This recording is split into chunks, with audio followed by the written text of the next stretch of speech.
Bonjour à tous et à toutes, c'est Chaplin, impérateur de la Legutria Gallica, j'espère que vous allez bien. On se retrouve aujourd'hui pour le dernier match organisé sur le tournoi de notre serveur la Legutria Gallica, match qui va s'avérer très intéressant puisque comme on peut le voir, Rammstein va se battre pour la première place, c'est possible pourquoi? Parce que là on va avoir un match avec beaucoup de points en jeu, car les généraux de Julien et Aaron n'étant pas morts depuis le début du tournoi, ils donnent chacun 4 points, donc ça ferait plus 8 points. Avec leurs plus 9 points qu'ils ont déjà, s'ils gagnent, ils vont gagner 1 ou 2 points et retirer 1 ou 2 points à l'équipe E. Ils peuvent passer devant, pardon, c'est possible, mais il va falloir s'accrocher, il va falloir tuer les deux généraux adverses et il va falloir absolument gagner cette bataille. De l'autre côté, on a un enjeu qui peut être de taille, même s'il va être très compliqué pour Omilsa et les Orex de revenir dans la course. Et du côté de l'équipe Kebab au style de retour, ça va être une game où on va se ronger les ongles en espérant que Rob et Oda fassent des erreurs pour ne pas les rattraper. Je vous laisse en ma compagnie. J'espère que ce premier tournoi commenté et filmé vous aura plu sur le serveur de la Legutria Gallica. N'hésitez pas à nous rejoindre pour participer au prochain tournoi qui n'aura pas lieu sur Rome 2 puisque j'essaie d'alterner. Quand on fait sur Rome 2, on ne veut pas sur Rome 2 le prochain. Donc je soumets au vote sur le serveur. Ça peut être, en général, c'est Attila qui gagne.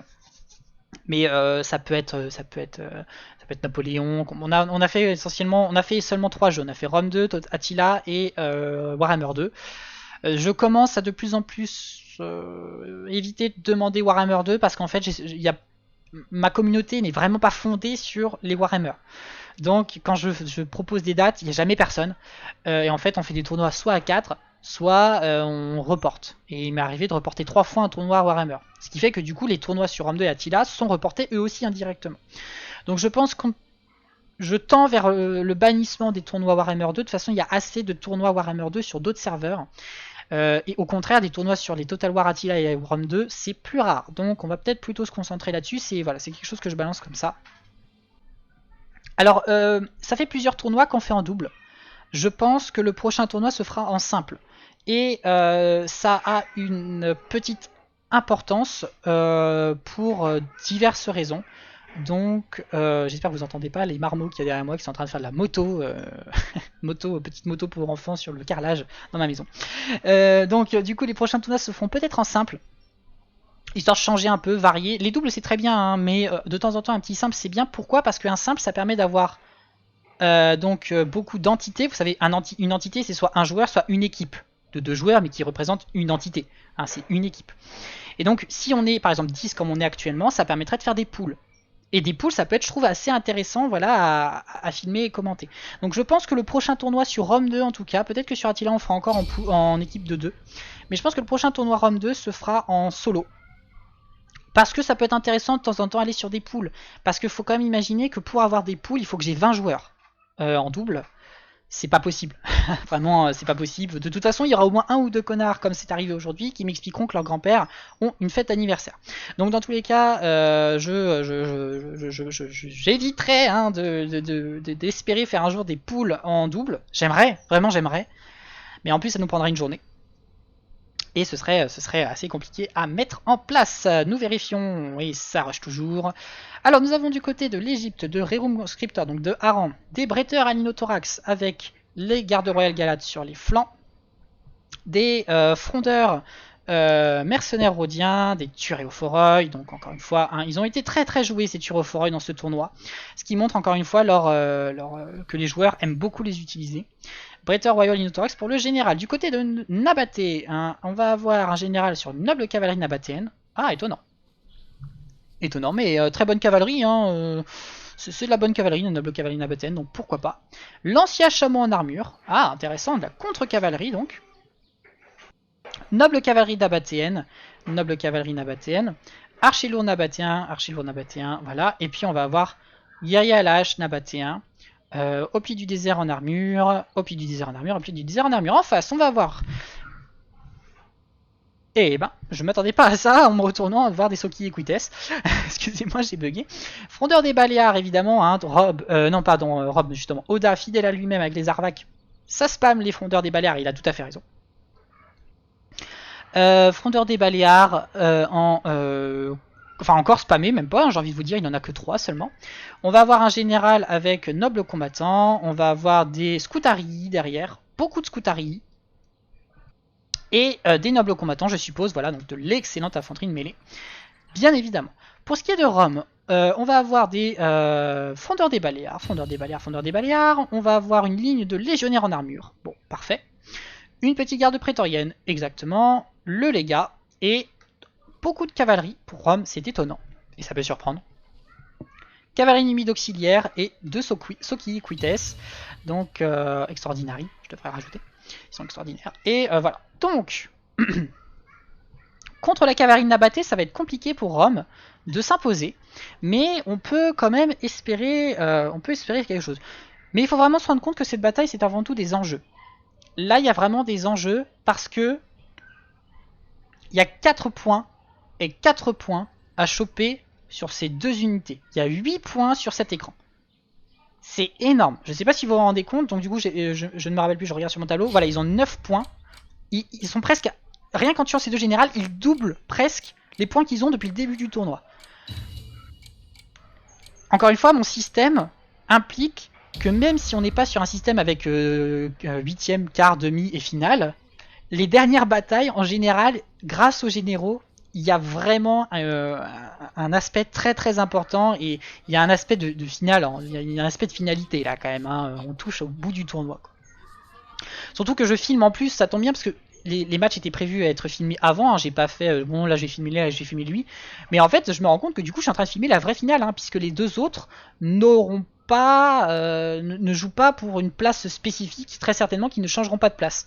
Donc là on est vraiment potentiellement sur quelque chose. Après il est évident que rien n'est joué pour les deux équipes et j'attends beaucoup de mes joueurs pour vous en mettre plein la vue, j'espère qu'ils le feront. L'ancien chameau de Julien, très très bonne idée finalement, parce que malheureusement la cavalerie romaine va souffrir face à ça, même si on peut espérer de la cavalerie ennemie de mercenaires d'embêter ces chameaux qui vont être bien évidemment lents et qui ne pourront pas être très très mobiles, hein. Les chameaux c'est un peu lent. Bon là ils sont c'est quoi, c'est lourd seulement, c'est pas la cavalerie sabéenne. Quand bien même c'est moins rapide qu'un cheval, et surtout ce sont des tirailleurs donc très légers. Donc ça va être compliqué. Alors j'ai oublié de préciser, pardon, excusez-moi, donc l'équipe, voilà, on le voit, hein, c'est l'équipe rouge qui est en attaque. Je sais plus si je l'ai précisé, je suis désolé, je suis dans le rush, hein, je sais pas si vous vous rendez compte, ça fait... il est 16h57, il est 17h donc, et bah, ça fait 3 heures que je parle pratiquement non-stop pour filmer mes vidéos. Alors évidemment je pourrais enregistrer les parties, mais il n'y aurait pas le feeling, vous savez, la tension de oh putain c'est ça qui va se passer dans le tournoi, donc je ne le fais pas. Donc je m'excuse si ma voix part un peu en couille comme ça, j'espère que tout va bien, et j'espère que cette bataille vous intéresse toujours autant, et j'espère que vous serez tentés de nous rejoindre. On a un déploiement des unités de tir ici, bien joué. Alors des unités de tir justement, beaucoup d'archers lourds nabatéens, et ça c'est bien joué parce qu'on va bien emmerder les archers ici, et les frondeurs. Alors après, au niveau de la ligne, des bretteurs alignothorax, ça c'est pas ouf, hein. Les bretteurs alignothorax, c'est la seule infanterie, enfin c'est l'infanterie de base, enfin de moyenne base plutôt, de toutes les unités, enfin toutes les factions helléniques. Et le problème, c'est que face à ce qu'il y a en face, ça ne tiendra pas. Au niveau de la ligne, gros avantage pour l'équipe rouge. Au niveau des unités de tir, gros avantage des unités, enfin des armées jaunes et bleues. Et au niveau de la cavalerie, avantage du côté bleu et jaune. Donc il y a des avantages un peu de partout. À voir ce que ça donne. Alors après voilà, bon il y a quand même des gardes royales galates, hein, j'ai rien dit, il y a quand même de bonnes unités, mais bon il y a quand même du noble combattant et du prétorien de ce côté-là. Donc il va falloir être prêt. Gros déploiement. Gros déploiement. On étend la ligne, je sais pas si vous vous rendez compte, mince, excusez-moi, je suis allé du mauvais sens. On étend la ligne, regardez la différence de ligne, on envoie des unités par là, on en envoie par là. C'est moi, on est en train de faire un véritable mouvement comme ça là. En tout cas pour l'instant on fait un truc comme ça, avec des unités qui vont par là. Intéressant. Les unités sont envoyées, de tir sont envoyées, la cavalerie est en mouvement ici. On a quelque chose d'intéressant, les Scutari sont envoyés, les Scutari c'est assez efficace contre la cavalerie quand même. Ça l'embête, c'est assez rapide. Donc ça peut l'embêter. Maintenant, il faut pas qu'une belle charge soit faite. Bon, après, c'est de la noble cavalerie nabatéenne, donc c'est pas une cavalerie de choc. Mais enfin bon, une belle charge, ça fait toujours de dégâts. Hein. Ça, il n'y a pas de problème. Les échanges de tirs vont pas tarder à commencer. Alors, très intéressant comme déploiement de la part de l'équipe rouge. Très intéressant, on prend l'espace. Là, on prend l'espace et on a vraiment, je pense, l'objectif d'atteindre les généraux qui, encore une fois, je le rappelle, valent 4 points chacun. Donc là, il y a du point, alors que ici, c'est 1 point et 1 point, puisqu'ils sont morts à la dernière bataille. Donc, on a vraiment une possibilité de gagner beaucoup de points, mais il faut chercher les généraux. Et l'avantage aussi de ce système de tournoi, je trouve, c'est que ça permet un peu parfois d'influencer les batailles. Là, les joueurs, et les deux côtés le savent, hein, qui savent qu'il y a un intérêt stratégique majeur, voire le plus gros qu'on ait depuis le début du tournoi, ici. Donc, pourquoi pas aller les chercher. Alors, très bonne idée, je pense, de la part de Rerum de mettre son général à pied, parce que ça peut quand même permettre d'un peu plus le protéger. La cavalerie risque d'être... Bon, c'est la noble cavalerie bactrienne. Moi, j'aurais mis des palais requiem. Ça tient contre tout, c'est bien. J'aurais mis des requiem. À voir ce qui va se passer. Alors, la cavalerie romaine est en train de prendre de plus en plus d'espace. On a la cavalerie nabatéenne qui s'est mise tout au fond là-bas, mais qui est un petit peu en joue de la cavalerie romaine des Soki Equites. Ah, les archers là, enfin les cavaleries numides vont pouvoir lancer des javelots. Va-t-il y avoir des dégâts? Non. On recule. Au niveau de la ligne, on commence à se tirer dessus. Ah, et là je reconnais bien Aran, je pense qu'il a... Ou alors Julien a eu cette idée tout seul, hein, cela dit. Utiliser des flèches enflammées, c'est pas mal parce qu'en fait ça va permettre à cette unité de fuir.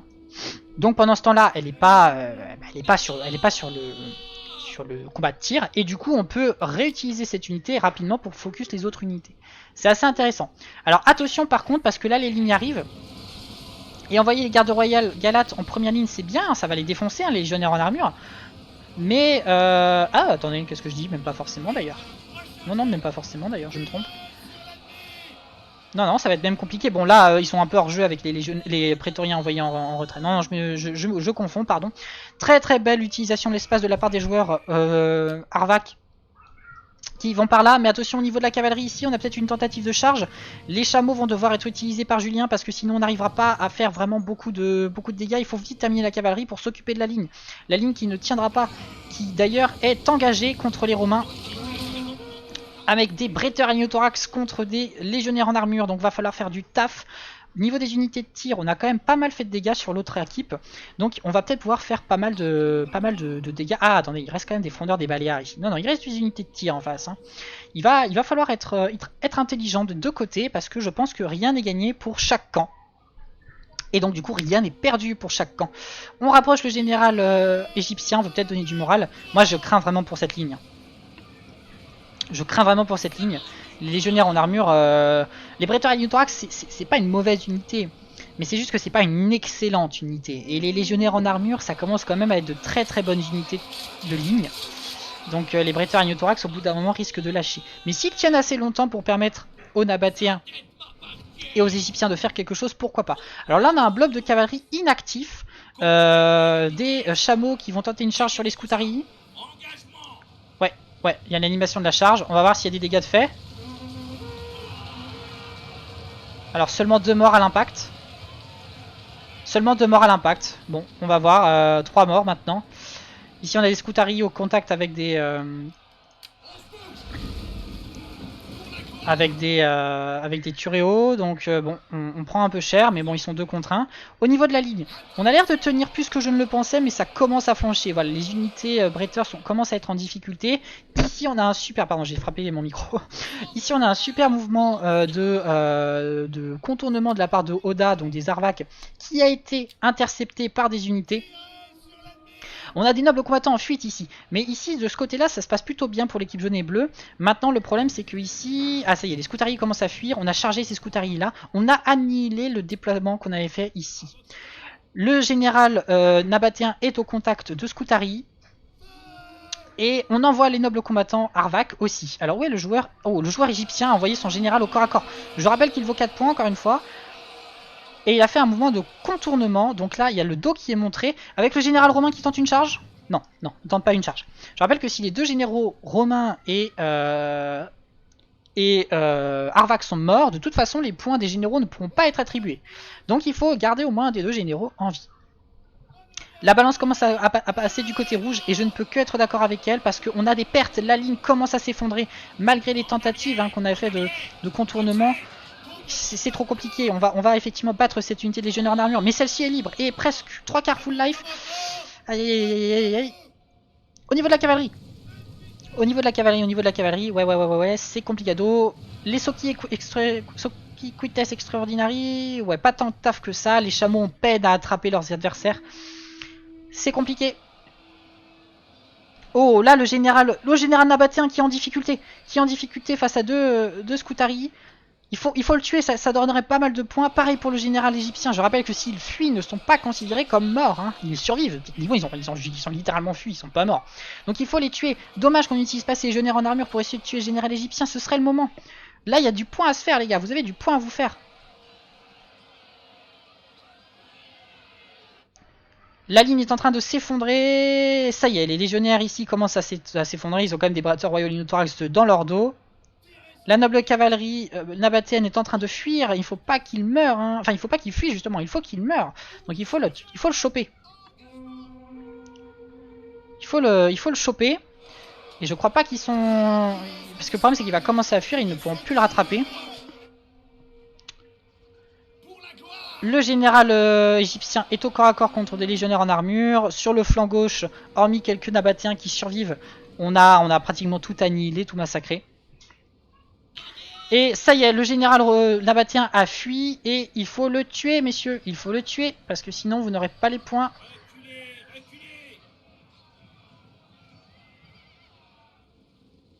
Ouais. Ouais. On a encore beaucoup de troupes, hein, mais... Ouais, le général nabatéen qui part par là, ça doit peut-être être lui. Malheureusement, on n'aura pas les 4 points du joueur nabatéen. Et pourtant, qu'est-ce qu'on a bien défoncé son général? Ouais.